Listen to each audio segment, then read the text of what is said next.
കൈനീട്ടം സർപ്രൈസ് ആയിട്ട് കൊടുക്കാൻ റെഡിയാണോ? തീർച്ചയായിട്ടും വളരെ എക്സൈറ്റഡ് ആണ്. ഒരുപാട് കാണാൻ ആഗ്രഹിച്ച ഒരാളെയാണ് ഇന്നിപ്പോ കാണുന്നത്. അതുകൊണ്ട് തന്നെ വളരെ എക്സൈറ്റഡ് ആണ്. അയ്യോ എന്റെ പൊന്നുമോനെ, കേട്ടപ്പോഴേ എനിക്ക് കൈനീട്ടം കിട്ടിയതുപോലായി. അപ്പൊ ഇത് കാര്യം എന്താന്നുള്ള ഇനി അറിയണ്ടേ? കാര്യം എന്താന്നുള്ള മിഥുൻ തന്നെ പറഞ്ഞു. മിഥുൻ അമ്മാന്ന് വിളിച്ചോട്ടെ. അയ്യോ അമ്മാന്നും അമ്മമാന്നും ഒക്കെ എല്ലാരും മല്ലികമ്മയുടെ വോയിസ് ഞാൻ ചെറുതായിട്ട് അനുകരിക്കും. മെയിനായിട്ട് ഞാൻ മിമിക്രി വന്ന ശേഷം എനിക്ക് ഏറ്റവും കൂടുതൽ അംഗീകാരം നേടിത്തന്നത് അമ്മയുടെ മക്കളുടെ ശബ്ദമാണ്. ഞാൻ ഏറ്റവും കൂടുതൽ സ്പോട്ട് ഡബിങ്ങും ഒക്കെ ചെയ്യുന്നത് പൃഥ്വിരാജ് ചേട്ടന്റെ ശബ്ദവും ഇന്ദ്രേട്ടന്റെ ശബ്ദവുമാണ്. അപ്പൊ അമ്മയുടെ ശബ്ദവും ചെറുതായിട്ടൊക്കെ ചെയ്യും.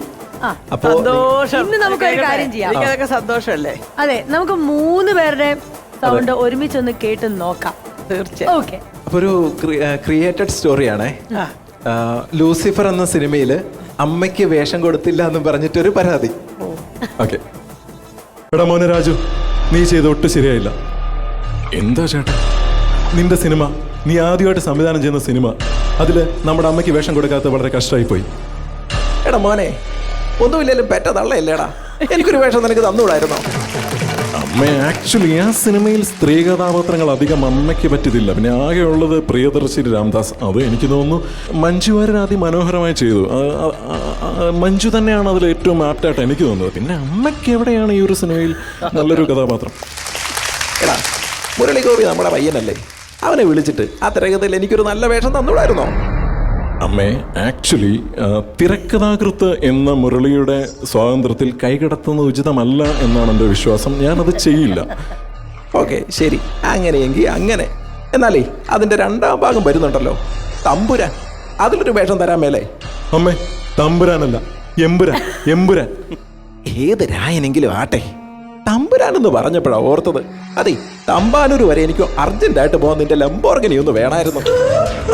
ആക്ച്വലി ലംബോർഗിനി കംപ്ലൈന്റ് ആയിട്ട് ഞാൻ ബാലയുടെ ഓട്ടോമൊബൈൽ വർക്ക്ഷോപ്പിൽ കൊടുത്തിട്ടുള്ളത്. അവൻ അതും കൊണ്ട് പണി പഠിച്ചുകൊണ്ടിരിക്കുകയാണെന്ന് തോന്നുന്നത്. സി, ഇപ്പോഴൊന്നും കിട്ടുന്ന ലക്ഷണമില്ല. അപ്പോൾ അതും പോയി. എന്തായാലും നീ മുരളിയോട് പറഞ്ഞിട്ട് അടുത്ത സിനിമയിൽ എനിക്ക് നല്ലൊരു വേഷം തരണം. അമ്മയ്ക്കിപ്പം അതിലേത് വേഷം തരിക? അതെ, നമ്മുടെ ലാലിന്റെ അമ്മയായിട്ട് അങ്ങ് വെച്ചു. ലാലേട്ടൻ്റെ അമ്മയോ? സി അമ്മേ, ഈ സിനിമയിൽ സ്റ്റീഫൻ നെടുമ്പള്ളിക്ക് അമ്മയില്ല. എന്നതാടാ മക്കളെ നീ പറയുന്നേ? തള്ളയില്ലാതെ കൊച്ചുണ്ടാവോ?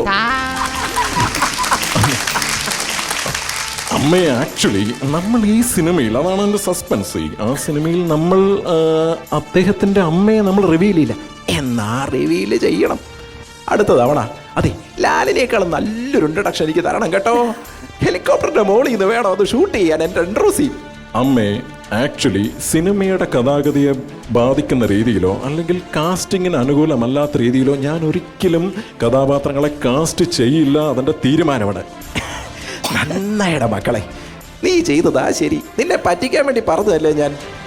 കലയുടെ ക്വാളിറ്റിക്ക് വേണ്ടി യാതൊരു കോംപ്രമൈസും ചെയ്യാത്ത നീ ആടാ ശരി. മോനെ രാജു, നിന്റെ നിലപാടുകൾക്കൊപ്പം എന്നും ഈ ഏട്ടനും ഉണ്ടാവും. Proud of you my boy. Super super super, നന്നായിട്ടുണ്ടായിരുന്നു. എന്തായാലും ഗംഭീരമായിരുന്നു. 3 പേരുടെ സൗണ്ട് നമ്മൾ കേട്ടു ഒരു കുടുംബത്തിലെ. എനിക്ക് തോന്നുന്നു ഒരാളുടെയും കൂടെ വോയിസ് എടുക്കുവാണെങ്കിൽ ആ ഫാമിലി അങ്ങ് കംപ്ലീറ്റ് ആകും. അതുകൊണ്ട് ഞാൻ ചോദിക്കുകയാണ്, സുകുമാരൻ സാറിന്റെ വോയിസ് എടുക്കാൻ പറ്റുമായിരിക്കും? സുകുമാരൻ സാറിന്റെ വോയിസ് ഞാൻ ഇതുവരെ ചെയ്തിട്ടില്ല, പക്ഷെ എന്നാലും ജസ്റ്റ് ഒന്ന് ട്രൈ ചെയ്യാം. കാരണം ചെയ്തു വെച്ച ഒരു മോഡലൊന്ന് പിടിക്കാൻ ശ്രമിക്കാം. തീർച്ചയായിട്ടും. അലീനോട് ചോദിക്കുമ്പോൾ അലീന ഉത്തരം പറയുക, തോമാച്ചനോട് ചോദിക്കുമ്പോൾ തോമാച്ചൻ ഉത്തരം പറയുക. നിങ്ങൾക്ക് വേണ്ടി ഞാനൊരു പാട്ട് പാടാം. മാർഗഴി മല്ലികേ മന്ദാരപ്പൂവും കുരുവി. ഈ മന്ദാരപ്പൂവും കുരുവിയും മാർഗഴിയും ഒന്നും എനിക്കറിയില്ല. എനിക്കറിയാവുന്നത് എൻ്റെ മല്ലിക.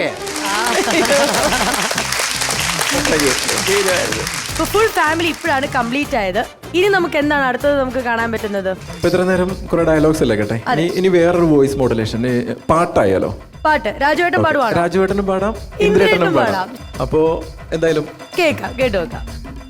കാണേ കാണേ കൺമൂടും നീതാ, കേൾക്കേ കേൾക്കേ കാതടയും രോദനമെങ്ങോ, ദൂരെ ദൂരെ ഇന്നേ കാന്തമായി ഗാനം പോലെ കതിരണിയും കനകനിലാവ് ഒരു സാന്ത്വനം മൃദു സാന്ത്വനം ഇന്നെവിടെയാ മൊഴികൾ ഇനി എവിടെയാണിരുളകലുന്നൊരു പുലരി സൂര്യമുഖോ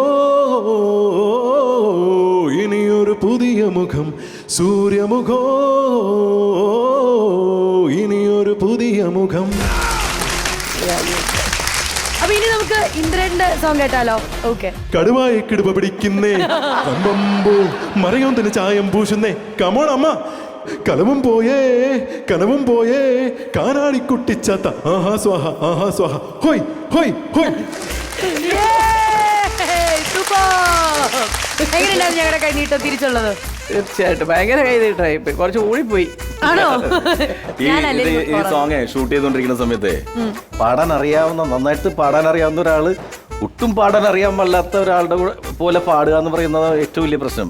അപ്പോൾ അതിനിടയിലാണ് മറ്റേ ഈ കമണ ഒരുപടി എന്ന് സംബന്ധിച്ചിട്ടുണ്ടെങ്കിൽ എല്ലാ ഗാനമേളക്കാരും ഇപ്പൊ ഞാൻ ഗാനമേള സ്ഥിരം പോകുന്നതിന്റെ പേരിൽ ആകെ തമിഴ് പാട്ടുകാരനും ഹിന്ദി പാട്ടുകാരനും മലയാളം പാട്ടുകാരനും അറിയാവുന്ന ആകെ ഇംഗ്ലീഷാണ്. കമണ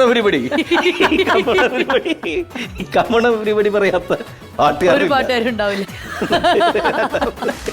നന്നായിട്ടുണ്ടായിരുന്നു. പക്രു ചേട്ടാ എന്താ പറയാനുള്ള ഈ പെർഫോമൻസിനെ പറ്റിയല്ല? ഇന്നത്തെ എപ്പിസോഡിൽ വന്നിട്ട് കൊണ്ടുവന്ന ഈ വിഭവങ്ങളുണ്ടല്ലോ, അത് ശരിക്കും പറഞ്ഞു കഴിഞ്ഞാൽ അതിലാണ് ഒരു കലാകാരൻ്റെ മികവെന്ന് പറയുന്നത്. നമ്മൾ പലരെയും ഒരുപാട് വേദികൾ അനുകരിച്ചിട്ടുണ്ട്, അത് കണ്ടിട്ടുണ്ടെങ്കിലും ചില പ്രത്യേക സമയത്ത് ചില പ്രത്യേക പാക്കേജായിട്ട് കൊണ്ടുവരുന്നത് വേറൊരു കുപ്പിയിൽ എന്ന് പറയുന്നത് പോലെ. പക്ഷെ ഇതിപ്പം ഇവിടെ മല്ലികാമ്മ ഇരിക്കുമ്പോൾ അമ്മയുടെ മുന്നിൽ പ്രസൻറ്റ് ചെയ്യാനായിട്ട് നല്ല എന്താ പറയുക വിഷു വിഭവമായിട്ട് നമ്മുടെ ഈ പറഞ്ഞ താരങ്ങളെ എല്ലാവരെയും വളരെ ഭംഗിയായിട്ട് കൊണ്ടുവന്നു. അതിനുവേണ്ടി വർക്ക് ചെയ്തു. അത് വളരെ മനോഹരമായിട്ട് വർക്കൗട്ടായി. അപ്പോൾ വിതിൻ നന്നായി, ഓൾ ദ ബെസ്റ്റ്, ഗംഭീരായി. Thank you so much. അല്ല, ഇദ്ദേഹത്തിനെ കുറിച്ചിട്ട് ഇനി പ്രത്യേകിച്ച് പറയേണ്ട കാര്യമൊന്നുമില്ല. കാരണം നമ്മൾ ഒരു ഫാമിലിയിലെ മൊത്തം എല്ലാവരും ആർട്ടിസ്റ്റ് ആകുന്ന പറയുന്നത് തന്നെ നമ്മൾ നേരത്തെ പറഞ്ഞ പോലെ ഭാഗ്യമാണ്.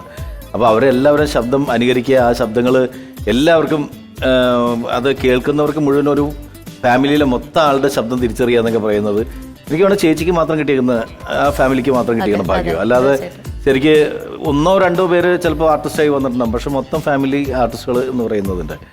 അപ്പോൾ ആ എല്ലാ ശബ്ദങ്ങളും അനുകരിക്കാൻ ഒരു കലാകാരൻ വരിക എന്നൊക്കെ പറയുമ്പോൾ നമ്മളുടെയും ഭാഗ്യമാണ് കോമഡി മാസ്റ്റേഴ്സ് എന്ന് പറയുന്ന ഈ ഷോയുടെ ഭാഗ്യമാണ്. മോനെ ഒരുപാട് സന്തോഷം.